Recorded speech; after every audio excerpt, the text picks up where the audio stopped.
Hello friends, welcome back to my YouTube channel. ನಾನಿವತ್ತು ಟೆಂಪಲ್ಗೆ ಹೋಗೋಣ ಅಂತ ಟೆಂಪಲ್ಗೆ ಹೋಗ್ತಾ ಇದ್ದೀವಿ. ನೋಡ್ತಾ ಹೋಗ್ತೀನಿ. ನಾನು ಅಮ್ಮ ಪಾಪು ಶರದಿ ಅಂತ ಕರ್ಕೊಂಡು ಹೋಗಿದ್ವಿ.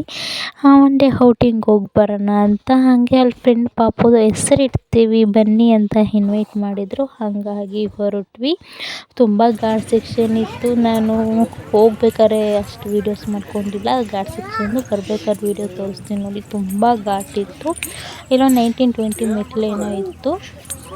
ಹತ್ಕೊಂಡು ಹೋದ್ವಿ. ಇದು ಯಾವ ದೇವಸ್ಥಾನ ಅಂತ ಹಂಗೆ ನೋಡ್ತಾ ಹೋಗ್ತಾ ಇರಿ, ಬರುತ್ತೆ.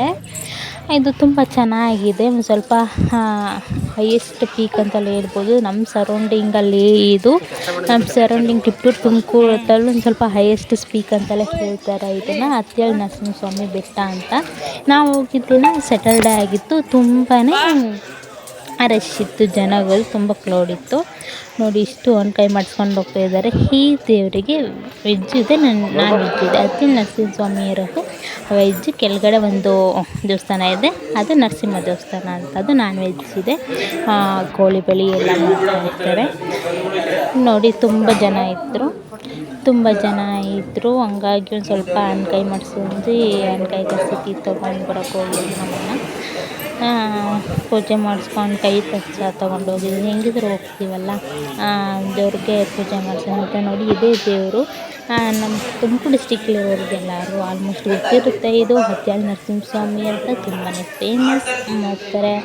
ತುಂಬ ಪವರ್ಫುಲ್ ದೇವರು ಅಂತಲೇ ಹೇಳ್ಬೋದು. ನಾವು ಅಂದ್ಕೊಂಡಿರೋ ಹಾಗಾಗುತ್ತೆ ಅಂತ ಸ್ವಲ್ಪ ನಂಬಿಕೆ ಅದು. ಓಕೆನಾ ನೋಡಿ. ಇಷ್ಟು ಜನ ಇದ್ದಾರೆ ಅಂತ. ತುಂಬ ಜನ ಇತ್ತು. ನಾವು ಕ್ಯೂನಲ್ಲಿ ನಿಂತ್ಕೊಂಡಿದ್ವಿ. ಈ ಕಡೆ ಬಂದು ಅನ್ಕೈ ಮಾಡಿಸಿ ಅಂತ ಹೇಳಿದ್ರು. ಕ್ಯೂನಲ್ಲಿ ನಿಂತ್ಕೊಂಡು ಅನ್ಕೈ ಮಾಡಿಸೋಕೆ ನಿಂತ್ಕೊಂಡ್ವಿ ನೋಡಿ. ಝೂಮಾಗಿ ತೋರಿಸ್ತಾ ಇದ್ದೀನಿ ಎಷ್ಟು ಚೆಂದ ಅಲಂಕಾರ ಮಾಡಿದ್ದಾರೆ ಅಂತ. ತುಂಬ ಚೆನ್ನಾಗಿ ಅಲಂಕಾರ ಮಾಡ್ತಾರೆ. ಎವ್ರಿ ಡೇ ಇದೇ ಥರ ಅಲಂಕಾರ ಮಾಡ್ತಾರೆ. ಒಂದು ರೌಂಡ್ ಪ್ರದಕ್ಷಿಣೆ ಮಾಡ್ಕೊಂಬರೋಣ ಅಂತ ಆಚೆ ಬಂದೆ ನೋಡಿ. ಇಷ್ಟು ಆಚೆ ಕಡೆ ಸರೌಂಡಿಂಗಲ್ಲಿ ಇಲ್ಲಿ ಸುತ್ತ ಒಂದು ಇದ್ರ ಥರ ತಡೀರಿ ತೋರಿಸ್ತೀನಿ. ಅಲ್ಲಿ ಕಾಣಿಸ್ತಿದೆಯಲ್ಲ ಮಂಟಪ ಥರ, ಅದೆಲ್ಲವ ಅಲ್ಲಿ ನಿಂತ್ಕೊಂಡ್ರೆ ಒಂಥರ ಪೀಕ್ ಎತ್ತರವಾಗಿರುತ್ತೆ ನೋಡಿ. ಅದು ಕಾಣಿಸ್ತಾ ಇರುತ್ತೆ. ನಾಳೆ 10ನೇ ವರ್ಷದ ಪುಣ್ಯಸ್ಮರಣೆ ಅಂತೀನಿ, ವಾರ್ಷಿಕೋತ್ಸವ ಇತ್ತು. ಹಂಗಾಗಿ ಎಲ್ಲ ಅಲಂಕಾರ ಮಾಡ್ತಾಯಿದ್ರು. ನಾವು ಹೋಗಿ ಸ್ಯಾಟರ್ಡೇ ಅಲ್ವಾ, ಸಂಡೇ ಫಂಕ್ಷನ್ ಇತ್ತು. ಒಂದು ರೌಂಡ್ ಪ್ರದಕ್ಷಿಣೆ ಹಾಕ್ಕೊಂಬರೋಣ ಅಂತ ಹೋಗ್ತಾಯಿದ್ವಿ. ಅಲ್ಲಿ ನೋಡಿ, ಅಲ್ಲಿ ಇದೆಯಲ್ಲ, ನಿಂತ್ಕೊಂಡ್ರೆ ಎಷ್ಟು ಆಳ ಕಾಣಿಸುತ್ತೆ ಅಂದರೆ ಅಷ್ಟು ಆಳ ಕಾಣಿಸುತ್ತೆ. ಅಷ್ಟು ಇದು ತುಂಬ ಎತ್ತರದಲ್ಲಿದೆ ಮಾತ್ರ. ಈ ಟೆಂಪಲ್ಗೆ ಹೋಗಬೇಕು ಅಂದರೆ ಫುಲ್ ಎಕ್ಸ್ಪೀರಿಯೆನ್ಸ್ ಇರೋರೇ ಹೋಗಬೇಕು. ಮಾತ್ರ ದೇವಸ್ಥಾನ ಒನ್ ಡೇ ಪ್ಲೇಸಿಗೆ ಒನ್ ಡೇ ವಿಸಿಟ್ ಮಾಡೋದಕ್ಕೆ ತುಂಬಾ ಚೆನ್ನಾಗಿರುತ್ತೆ. ನೆಕ್ಸ್ಟ್ ನಾನು ಇನ್ನೊಂದು ಸಲ ಹೋಗೋಣ ಅಂತ ಅಂದ್ಕೊಂಡಿದ್ದೀನಿ. ಯಾವಾಗ ಹೋಗ್ತೀನಿ ಅಂತ ಇನ್ನೂ ಗೊತ್ತಿಲ್ಲ. ಆದರೆ ತುಂಬ ಚೆನ್ನಾಗಿದೆ ಆ್ಯಕ್ಚುಲಿ. ನನಗಂತೂ ಇದು ಪರ್ಸ್ನಲಿ ತುಂಬ ಇಷ್ಟ ಆಯಿತು. ನಾವು ಹತ್ರ ಇದ್ದಾಗಲೂ ನಾನು ಈ ಸರ್ತಿ ಹೋಗೇ ಇರಲಿಲ್ಲ ಈ ಪ್ಲೇಸಿಗೆ. ಈ ಸತಿನೂ ಅನ್ಫಾರ್ಚುನೇಟಾಗಿ ಹೋಗಬೇಕು ಅಂತ ಬಂತು. ತುಂಬ ಚೆನ್ನಾಗಿದೆ ನೋಡಿ. ಇಲ್ಲಿ ಬೋರ್ಡ್ ಹಾಕಿದ್ದಾರೆ, 10ನೇ ವರ್ಷದ ವಾರ್ಷಿಕೋತ್ಸವ ಅಂತ. ಇದಲ್ಲೇ ನಂದು 29th ಡೇ ಇದು ಡೇಟ್ ಅವತ್ತು.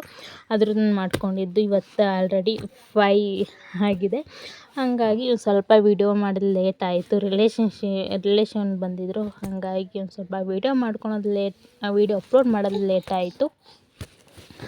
ಅನ್ಕೈ ಎಲ್ಲ ಮುಗಿಸ್ಕೊಂಡು ಮತ್ತೆ ಕೆಳಗಡೆ ಒಂದು ದೇವಸ್ಥಾನ ಇದೆ. ಅದೇ ಫ್ರೆಂಡವರು ಊಟ ಕರೆದಿದ್ರು, ಅಲ್ಲೇ ಮಾಡಿದರು. ಅವರು ವೆಜ್ ಮಾಡಿದೆ, ನಾನ್ ವೆಜ್ ಮಾಡಿದರು. ವೆಜ್ಜಿಗೆ ಮಾಮೂಲಿ ಸಿಂಪಲ್ಲಾಗಿ ಪಾಯಸ, ಅನ್ನ, ಸಾಂಬಾರು ಮಾಡಿದರು. ದೇವಸ್ಥಾನ ಎಲ್ಲ ನೋಡ್ಕೊಂಡು ಊಟ ಮುಗಿಸ್ಕೊಂಡು ಮನೆ ಕಡೆ ಹೊರಡ್ತಿದ್ವಿ.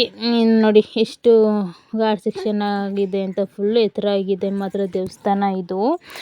ನೋಡೋಕ್ಕೆ ಒಂಥರ ಪೀಸ್ಫುಲ್ಲಾಗಿತ್ತು ನೋಡಿ. ಇವರು ಫ್ರೆಂಡ್ ಶರದಿ ಅಂತ, ಅವಳಿಗೆ ನಾಟು ಡ್ಯಾನ್ಸ್ ಅಂದರೆ ತುಂಬ ಇಷ್ಟ. ಡ್ಯಾನ್ಸ್ ಹಾಕ್ಕೊಂಡು ಚೆನ್ನಾಗಿ ಡ್ಯಾನ್ಸ್ ಆಡ್ತಾ ಇರ್ತಾಳೆ. ಹಾಗೆ ಮಾತಾಡ್ಕೊಂಡ್ವಿ, ಸ್ವಲ್ಪ ಡ್ಯಾನ್ಸ್ ಮಾಡ್ಕೊಂಡು ಹೊಲ ಹೋದ್ವಿ. ಚೆನ್ನಾಗಿತ್ತು ಮಾತ್ರ. ಒನ್ ಡೇ ವಿಸಿಟ್ಟಿಂದು, ವೀಕೆಂಡ್ ಆಫಲ್ಲಿ ಈ ಥರ ಹೋದರೆ ಎಷ್ಟು ಖುಷಿ ಆಗುತ್ತೆ ಅಲ್ವಾ. ನನಗಂತೂ ತುಂಬಾ ಖುಷಿ ಆಯಿತು. ಈ ಜ್ಯುವೆಲರೀಸ್ ನಾನು ಯಾಕೆ ತೋರಿಸ್ತಾ ಇದ್ದೀನಿ ಅಂದರೆ, ಝೂಮ್ ಹಾಕಿ ಒಬ್ಬರು ನನ್ನ ಸಬ್ಸ್ಕ್ರೈಬರ್ ಮತ್ತು ಕಸ್ಟಮರ್ ಇಬ್ಬರು ಕೇಳಿದರು. ಹಂಗಾಗಿ ಒಂದು ಸ್ವಲ್ಪ ಝೂಮ್ ಆಗಿ ತೋರಿಸ್ತಾ ಇದ್ದೀನಿ. ಆಮೇಲೆ ಇಲ್ಲೇನಪ್ಪ ಬಡವೆ ತೋರಿಸ್ತಿದ್ದಲ್ಲ ಅಂತ ಏನು ಅಂದ್ಕೋಬೇಡಿ. ನೋಡಿ ಕೆಳಗಡೆ ಇಳಿಜಾರು ಬರಬೇಕಾದ್ರೆ ಫುಲ್ಲು ಘಾಟ್ ಸೆಕ್ಷನ್ ಅಂದರೆ ಫುಲ್ಲು ನೋಡಿ ಎಷ್ಟು ಭಯ ಆಗಿತ್ತು ಅಂದರೆ ಇಷ್ಟು ಎತ್ತರದಲ್ಲಿ. ನನಗಂತೂ ತುಂಬಾ ಭಯ ಆಗಿತ್ತು ಗಾಯ್ಸ್. ನೋಡಿ ಎಷ್ಟು ಎತ್ತರ ಇದೆ ಅಂತ. ಫುಲ್ ನೋಡಿದ್ರೆ ಕೆಳಗಡೆ ಪಾತಾಳ ಎಲ್ಲ ಫುಲ್ ಚಿಕ್ಕ ಚಿಕ್ಕ ಕಾಣಿಸ್ತಾ ಇದ್ದಾವೆ. ಯಪ್ಪ ತುಂಬಾ ಭಯ ಆಗಿತ್ತು ಮಾತ್ರ. ನೋಡಿ ಧರ್ಮಸ್ಥಳ ಘಾಟ್ ಸೆಕ್ಷನ್ ಇದ್ದಂಗೆ ಇದು ಮಾತ್ರ. ಚೆನ್ನಾಗಿದೆ ಪ್ಲೇಸ್ ಮಾತ್ರ. ಫ್ರೆಂಡ್ಸ್ ಆ್ಯಂಡ್ ಫ್ಯಾಮಿಲೀಸ್ ಎಲ್ಲ ನೋಡಿ ಅವೆಲ್ಲ ಹೋಗೋದಕ್ಕೆ ತುಂಬಾ ಚೆನ್ನಾಗಿರುತ್ತೆ. ನಾನು ನೆಕ್ಸ್ಟ್ ಟೈಮ್ ಹೋಗೋಣ ಅಂದ್ಕೊಂಡಿದ್ದೀನಿ. ಹಸ್ಬೆಂಡ್ ಬಂದಿರಲಿಲ್ಲ, ಫ್ಯಾಮಿಲಿ ಅಣ್ಣ, ಅದಕ್ಕೆ ಅಮ್ಮ, ಪಾಪು ಎಲ್ಲ ಹೋಗಿದ್ವಿ. ತುಂಬಾ ಖುಷಿ ಆಯಿತು. ಒನ್ ಡೇ ಟ್ರಿಪ್ ಥರ ತುಂಬಾ ಎಂಜಾಯ್ ಮಾಡ್ಕೊಂಡು ಬಂದ್ವಿ. ನನಗಂತೂ ತುಂಬಾ ಖುಷಿ ಆಯಿತು. ನೋಡಿ ಎಷ್ಟು ಚೆನ್ನಾಗಿದೆ ಅಂತ. I like this place. Okay, ಇದೇ ಥರ ವೀಡಿಯೋಸ್ ನೋಡ್ತಾ ಇರಿ, ಸಪೋರ್ಟ್ ಮಾಡ್ತೀರಿ ಫ್ರೆಂಡ್ಸ್. ನೆಕ್ಸ್ಟ್ ಮತ್ತೆ ಹೊಸ ವಿಡಿಯೋ ಜೊತೆಗೆ ಸಿಗ್ತೀನಿ. ಅಲ್ಲಿವರೆಗೂ ನಮ್ಮ ಚಾನಲ್ನ ವಾಚ್ ಮಾಡ್ತಾಯಿರಿ. ನೋಟಿಫಿಕೇಷನ್ ಆನ್ ಮಾಡಿಲ್ಲ ಅಂದರೆ ನೋಟಿಫಿಕೇಷನ್ ಆನ್ ಮಾಡ್ಕೊಳ್ಳಿ. ನಾನು ಯಾವುದೇ ಫಸ್ಟ್ ವೀಡಿಯೋಸ್ ಹಾಕಿದ್ರು ನಿಮಗೆ ಫಸ್ಟ್ ಬರುತ್ತೆ. ಅದಕ್ಕೆ ನೋಟಿಫಿಕೇಷನ್ ನೀವು ಆನ್ ಮಾಡ್ಕೋಬೇಕು, ಸಬ್ಸ್ಕ್ರೈಬ್ ಮಾಡ್ಕೋಬೇಕು, ವೀಡಿಯೋ ನೋಡಬೇಕು. ಓಕೆ, ಈ ವಿಡಿಯೋ ಇಷ್ಟ ಆಗಿದ್ದರೆ ಗೊತ್ತಲ್ಲ, ಲೈಕ್ ಮಾಡಿ. ಓಕೆ, ನೋಡಿ ಎಷ್ಟು ಚೆಂದ ಇದೆ. ಓಕೆ, ವಿಡಿಯೋ ಇಷ್ಟ ಆಗಿದ್ರೆ ಪ್ಲೀಸ್ ಸಬ್ಸ್ಕ್ರೈಬ್ ಮಾಡಿ. Thank you for watching.